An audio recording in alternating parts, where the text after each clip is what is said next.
আমার মনে হয় দেশটা এখন সেনাবাহিনীর কাছে ছাইড়া দেওয়া উচিত। কুয়ার মধ্যে পিটাইয়া কে বিরোধী দল, কে সরকারি দল, কে আমরা দল, কে কামলা দল,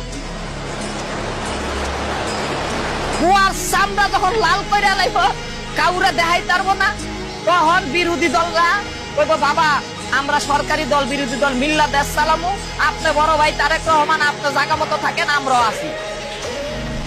তার আগে এরা এক হইব না। সুযোগ নিব কেন? আওয়ামী লীগ। কে নিব? আওয়ামী লীগ।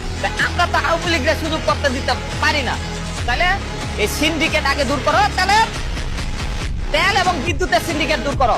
শেখ হাসিনা এত বড় ফেসি, সে কিন্তু তেলের ট্যাঙ্কি দিয়ে গেছে এই দেশে, বিদ্যুৎ দিয়া গেছে, টাকা নিছে, ঘুষ নিছে, কিন্তু বিদ্যুৎ দিছে, এই রাস্তা কইরা গেছে, হচ্ছে না? এখন হাসিনা কইরা গেছে, আমরা বুক কইরা খামু, হেই নাও সিন্ডিকেট। সিন্ডিকেট কেন হয় এটা নিয়ে তো কোনো গবেষণা পার্লামেন্টে হয়